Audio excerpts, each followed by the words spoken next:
ಧನುರಾಶಿಯವರಿಗೆ ಯುಗಾದಿ ಹೇಗಿದೆಯಪ್ಪ ಅಂದರೆ ಪ್ರಾರಂಭದಲ್ಲಿ ನಿಮ್ಮ ಪಾಲಿಗೆ ಅತಿ ಹೆಚ್ಚಿನ ಸಿಹಿಯನ್ನು ಉಣಬಡಿಸ್ತಾ ಇದೆ.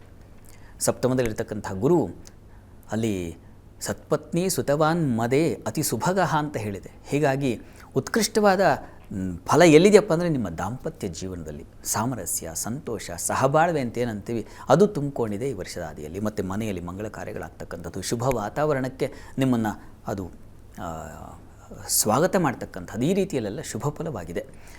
ಆದರೆ ಸ್ವಲ್ಪ ಕಾಲ ಜೂನ್ನಿಂದ ನಿಮಗೆ ಅಷ್ಟಮಕ್ಕೆ ಬರ್ತಾನೆ ಗುರು. ಅಲ್ಲಿ ಆರೋಗ್ಯದಲ್ಲಿ ವ್ಯತ್ಯಾಸ, ಅಪಮಾನ, ಮಾನನಷ್ಟ, ಏನು ಆಪ್ತರಿಂದಲೇ ನಿಮಗೆ ತೊಂದರೆಗಳು ಒಳಗಾಗ್ತಕ್ಕಂತಹ ಸಾಧ್ಯತೆ, ಮುಖಭಂಗವಾಗ್ತಕ್ಕಂಥದ್ದು, ಈ ರೀತಿಯ ಒಂದು ಸಾಧ್ಯತೆ ಇದೆ. ಆರೋಗ್ಯದಲ್ಲೂ ಅಷ್ಟೇ. ಜನ್ಮಾಧಿಪತಿ ಅಷ್ಟಮದಲ್ಲಿದ್ದಾಗ ದೀನೋ ಜೀವತಿ ಸೇವೆಯ ಅಂತ ಹೇಳ್ತಾರಲ್ಲ, ಹಾಗಾಗಿ ದೀನತೆ ಬಂದುಬಿಡುತ್ತೆ. ಕಷ್ಟ ಏನಪ್ಪ, ಹೀಗೆ ಕಷ್ಟದ ಪರಿಚಯ ಅಂತೀವಲ್ಲ, ಅದು ಉಂಟಾಗುವ ಸಾಧ್ಯತೆಯನ್ನು ಗುರು ತಂದು ಕೊಡ್ತಾನೆ, ಸಂಶಯ ಇಲ್ಲ. ಆರೋಗ್ಯದಲ್ಲಿ ತುಂಬ ಏರುಪೇರಾಗುತ್ತೆ, ಹುಷಾರಾಗಿರಿ. ಶುಗರ್ ಪೇಷಂಟ್ಸ್ ಬಹಳ ಎಚ್ಚರಿಕೆಯಿಂದ ಇರಬೇಕು. ಬೇಡದ ಎಲ್ಲ ಸಮಸ್ಯೆಗಳು ಶುರುವಾಗಿಬಿಡುತ್ತೆ. ಮತ್ತು ಇಂಟೆಸ್ಟೈನ್ಗೆ ಸಂಬಂಧಿಸಿರ್ತಕ್ಕಂಥ ಸಮಸ್ಯೆಗಳು ಶುರುವಾಗ್ತಕ್ಕಂಥದ್ದಿದೆ. ಬುದ್ಧಿ, ಮೆದುಳಿಗೆ ಸಂಬಂಧಿಸಿರ್ತಕ್ಕಂಥ ತೊಂದರೆಗಳು, ಆರೋಗ್ಯ ವ್ಯತ್ಯಾಸ ಇದನ್ನು ಸೂಚಿಸ್ತಾ ಇದೆ. ಹೃದ್ರೋಗಗಳನ್ನು ಸೂಚಿಸ್ತಾ ಇದೆ, ಹುಷಾರಾಗಿರಬೇಕು. ಚತುರ್ಥದಲ್ಲಿ ಶನೈಶ್ಚರ ಬೇರೆ ಇದ್ದಾನೆ, ಹೀಗಾಗಿ ತಾಯಿ ಬಾಂಧವ್ಯ ಸ್ವಲ್ಪ ವ್ಯತ್ಯಾಸ ಆಗ್ತಕ್ಕಂಥದ್ದು, ಗೃಹ ಅಥವಾ ಇನ್ಯಾವುದೋ ನಿವೇಶನ ಇವುಗಳಿಗೆ ಸಂಬಂಧಿಸಿರ್ತಕ್ಕಂಥ ಸಮಸ್ಯೆಗಳು ಜೂನಿಂದ ನಿಮಗೆ ಸ್ವಲ್ಪ ತೊಡಕನ್ನು ಏರ್ಪಾಡು ಮಾಡಿ ಮನಸ್ಸಿಗೆ ಹಿತವೇ, ಮನಸ್ಸಿಗೆ ಸಮಾಧಾನ ಇಲ್ಲದೆ ಹಾಗೆ ಮಾಡಿಬಿಡುತ್ತೆ. ಹೀಗಾಗಿ ಬಹಳ ಎಚ್ಚರಿಕೆ ಬೇಕು. ಅದು ಎಲ್ಲಿವರೆಗೆ? ಅಕ್ಟೋಬರ್ವರೆಗೆ. ಅಕ್ಟೋಬರ್ ನಂತರ ನಿಮಗೆ ಗುರು ಭಾಗ್ಯಕ್ಕೆ ಬರ್ತಾನೆ, ಆಗ ನಿಮಗೆ ಮತ್ತೆ ಸ್ವಲ್ಪ ಉತ್ಕೃಷ್ಟ ಫಲ ಕಾಣ್ತೀರ. ಮನೆಯಲ್ಲಿ ಮತ್ತೆ ಮಂಗಳ ಕಾರ್ಯಗಳು ಚೇತರಿಸ್ಕೊಂಡಪ್ಪ, ಇಷ್ಟು ದಿವಸ ಕಷ್ಟ ಆಯ್ತಲ್ಲ, ಆ ಕಷ್ಟ ಅಂದರೆ ಏನು ಅಂತ ಪರಿಚಯ ಆಯಿತು, ಕಷ್ಟ ಬಿಡುಗಡೆಯಾಗಿ ನೆಮ್ಮದಿಯೂ ಸಿಕ್ತು ಅಂತ. ಆ ರೀತಿಯಲ್ಲಿ ನಿಮಗೆ ಅಕ್ಟೋಬರ್ ನಂತರ ನವಂಬರ್ನಿಂದ ತುಂಬ ಚೆನ್ನಾಗಿರ್ತದೆ, ಆತಂಕ ಮಾಡ್ಕೋಬೇಡಿ.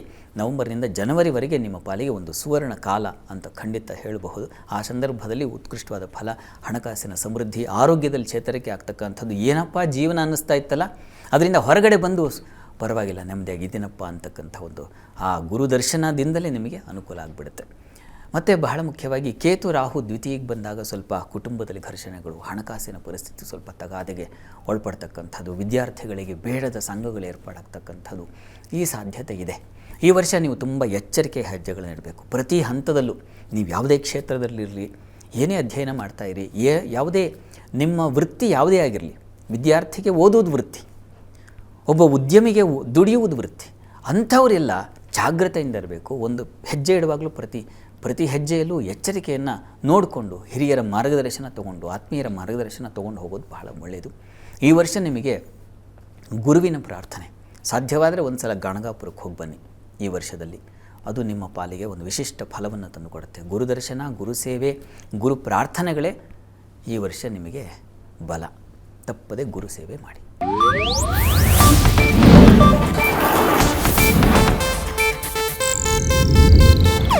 ಇದು ಏಷ್ಯಾನೆಟ್ ನ್ಯೂಸ್ ನೆಟ್ವರ್ಕ್ ಪ್ರಸ್ತುತಿ.